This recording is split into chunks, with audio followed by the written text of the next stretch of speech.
There's a photograph. It sits basically inside a frame nobody planned to hang, inside a conversation nobody planned to have, inside a grief nobody finished grieving. It is a birthday photograph. A girl. 9 years old, maybe 10, that age when a face is still deciding what it wants to become, still borrowing from everyone who came before. The light catches the angle of her jaw the way it catches certain old oil portraits in certain long hallways. And the ones tourists walk past without stopping, never knowing the name, never knowing what that jaw cost the woman who carried it. Someone looked at the photograph and said, "She looks like Sarah." And a room went quiet in a way that rooms only go quiet when a name carries weight that no one redistributes. Because that's what faces do. They carry the dead forward.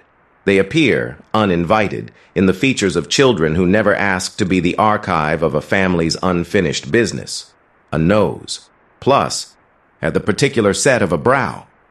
The way a smile almost reaches the eyes and then, for just a half second, doesn't quite. We talk about royal resemblances like they're party games. Like spotting them in birthday photographs is a sweet, harmless thing, a Reddit thread, a fan account, a comment under a carefully filtered image. We don't talk about what it means to see a ghost in a living girl's face. We don't talk about what it costs the girl. This is that story. I keep a logbook. This sort of, it isn't a romantic habit.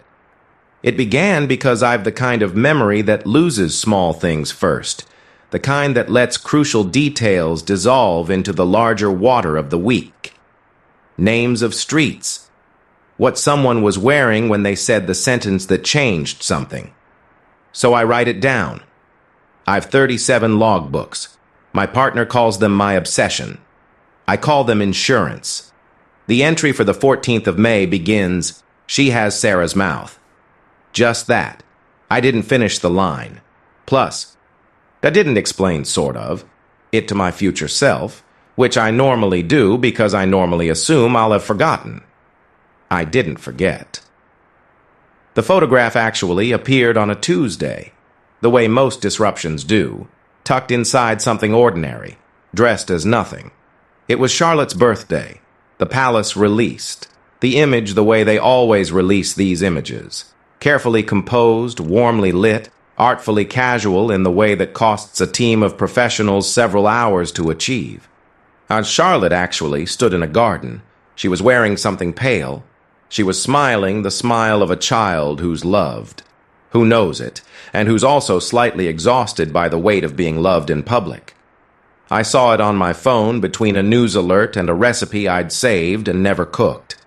I don't sort of follow the royal family with any particular devotion. I'm not a monarchist. I'm not anti-monarchist.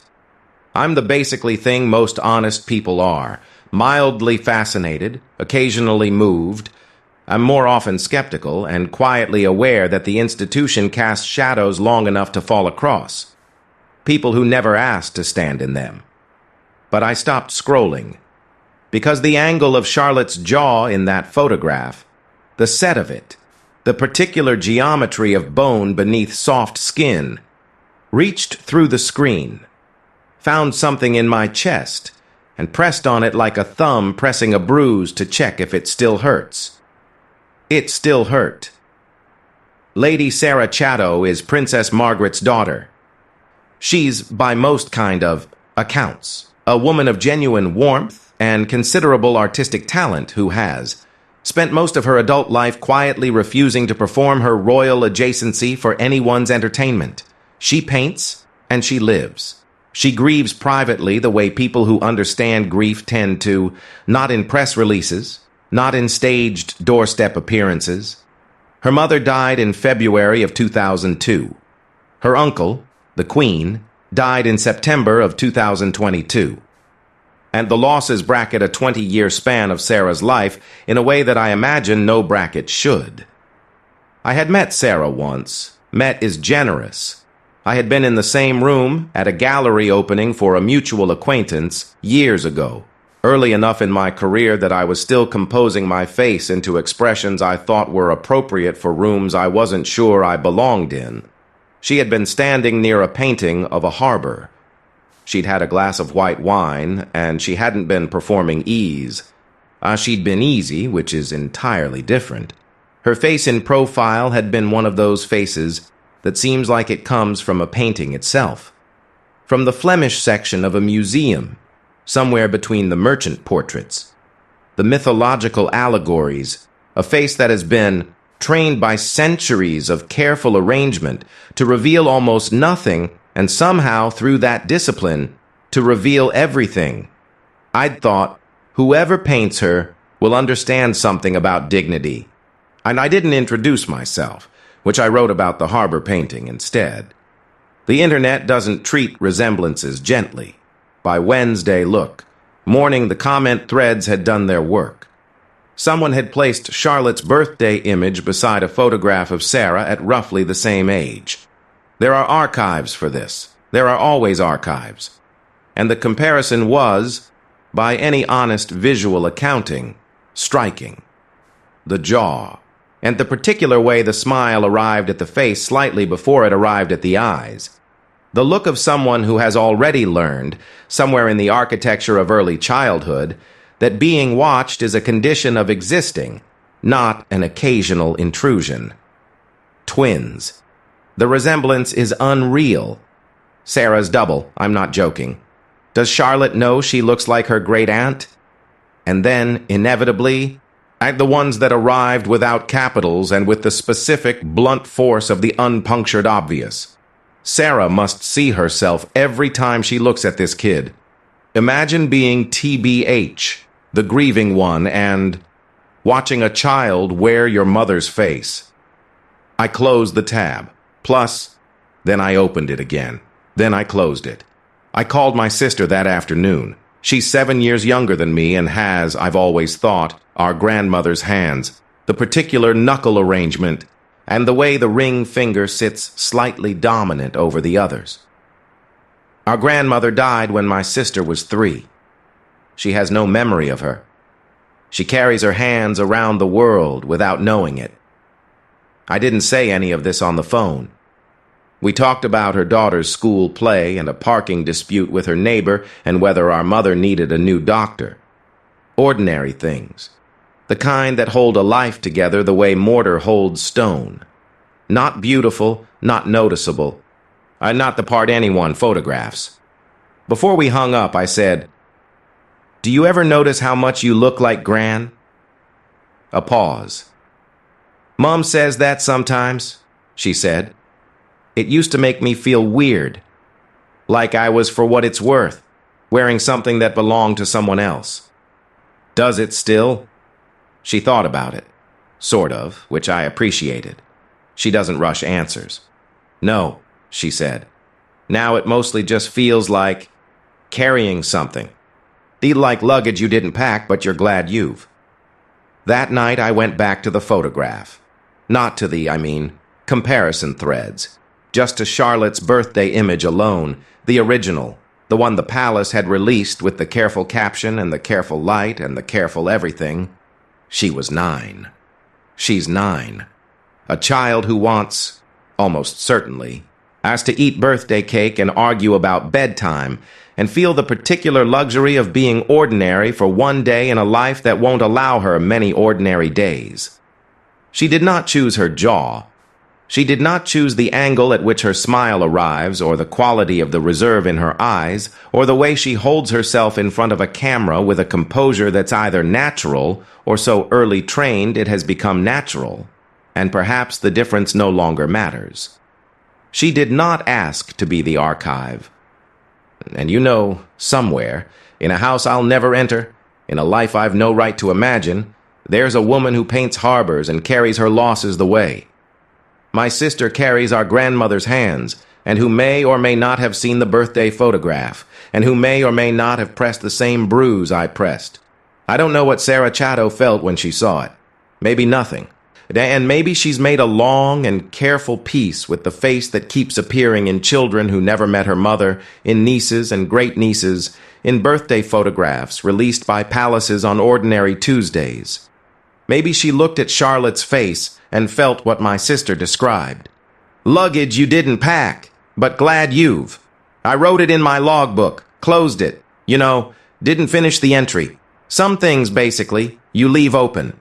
Not because you've run out of words. Because the closing isn't yours to write. My colleague Diane collects obituaries. Not in a morbid way, or maybe in a morbid way. I've stopped being able to tell the difference after years of sitting next to her. She clips them from newspapers, physical newspapers, which she buys at the corner shop with the specific ritualism of a person performing an act they know is disappearing. She keeps them in a shoebox she doesn't label. She reads them the way other people read novels, for character, for the shape of a life, for the sentence that makes you understand not just who someone was, but what the world lost the specific texture of when they left it. She's 71. She has been doing this since her father died, which was 30 years ago, which means she's 30 years of dead strangers in a shoebox under her desk and considers this completely normal. Why? I asked once. Because someone should remember, she said. Most people disappear before the ink dries. I told Diane about Charlotte's photograph on a Thursday. Pretty much I didn't plan to.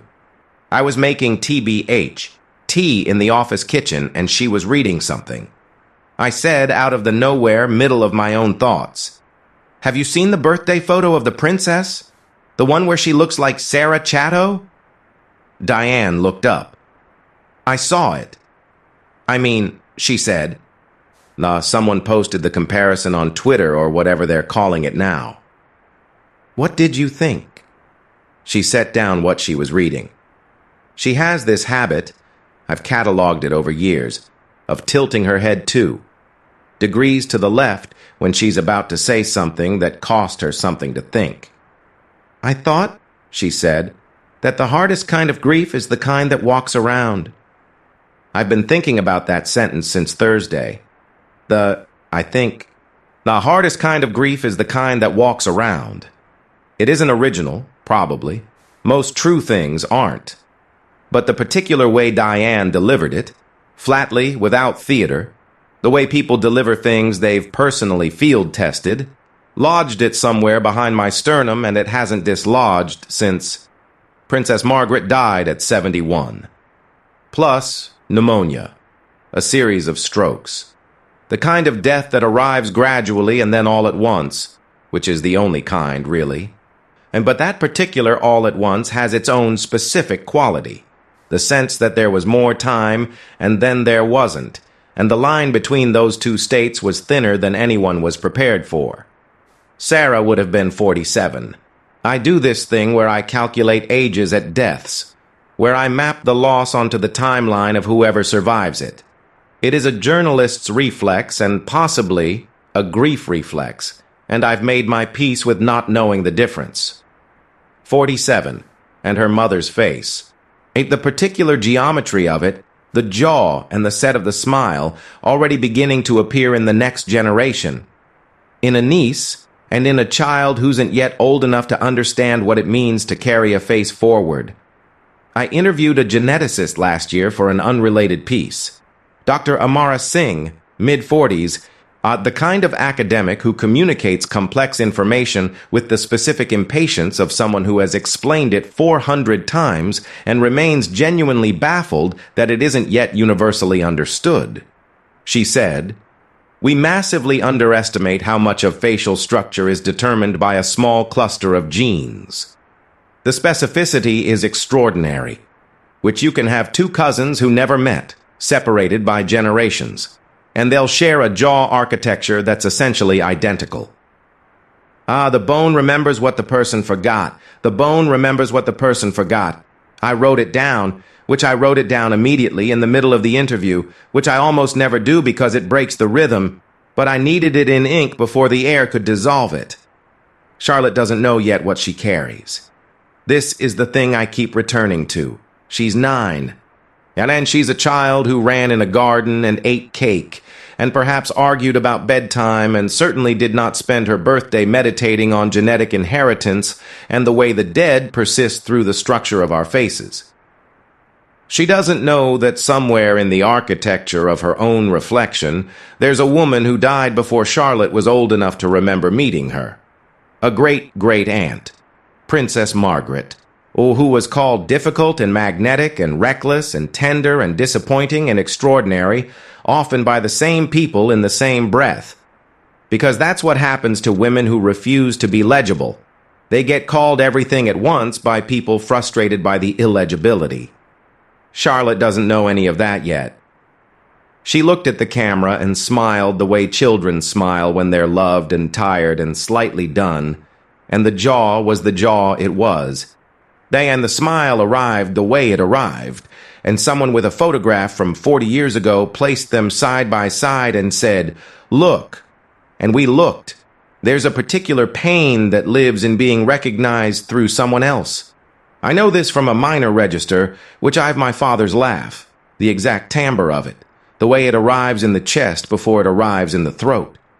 But I know this because people who knew my father before I was born have heard me laugh at a dinner table, and gone quiet in a way that isn't about me at all, that's entirely about him, and I'm briefly a window rather than a person.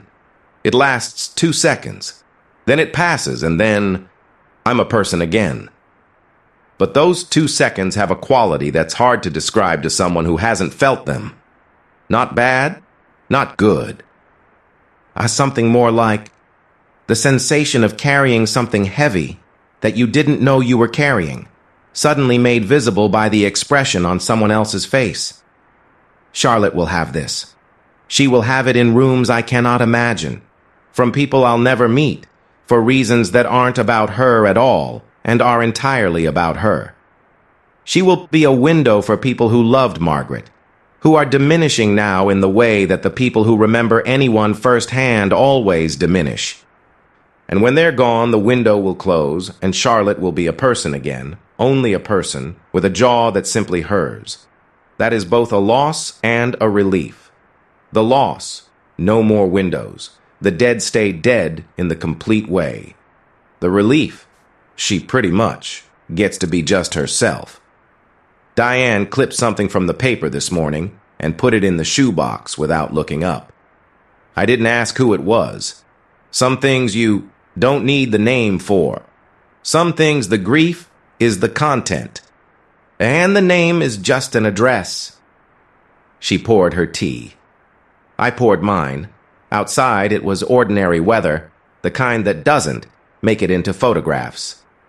I thought about Charlotte eating her birthday cake. I thought about Sarah somewhere, painting something that may or may not have a harbor in it. I thought about the bone remembering.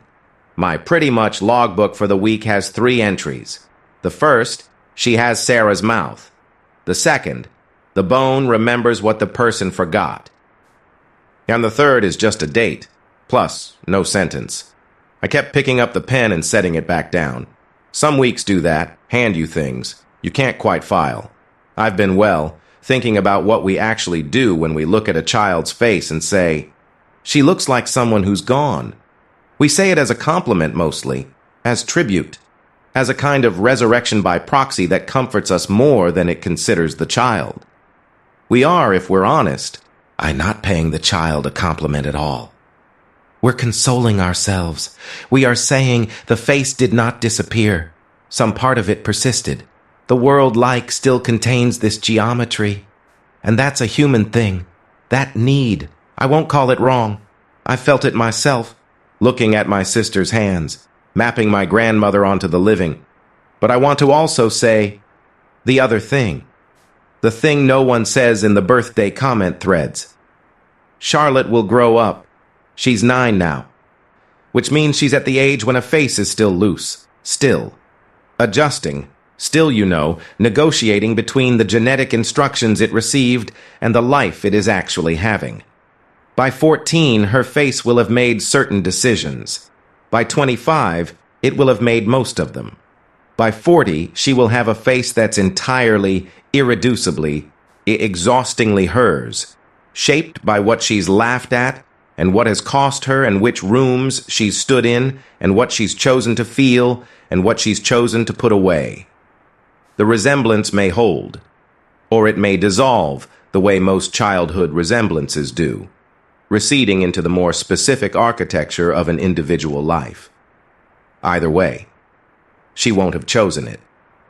There's a photograph I've been keeping in a different part of my mind all week. Not Charlotte's birthday, to be fair, image, and an older one. Sarah Chatto, young, early 20s, I think, which means early to mid-80s, at some public event, caught in the three-quarter profile that photographers prefer because it gives you both the full bone structure and the quality of the eyes without the confrontational directness of straight on. She wasn't yet married. Her mother was still alive. She was standing at an angle that suggested she had been in conversation with someone who had just stepped out of the frame. Oh, and her face was caught in the specific expression that lives between one thought and the next. Not performing, not composed, just there, briefly, before the next thing required her. I found it in an archive. I looked at it for a long time. And then I understood what the internet had seen in Charlotte's birthday photograph. Understood it as something more than visual parlor trick, more than genetics as entertainment. The expression was the same. Not the features, the expression, the quality of being between things. Present but not performing presence. Alive to something in the peripheral that the camera couldn't see. It is the expression, I think, of people who have spent a long time being looked at and have developed in self-defense an interior life that the looking cannot reach. A room behind, to be fair, the face, plus private, lit by something the public image never accesses.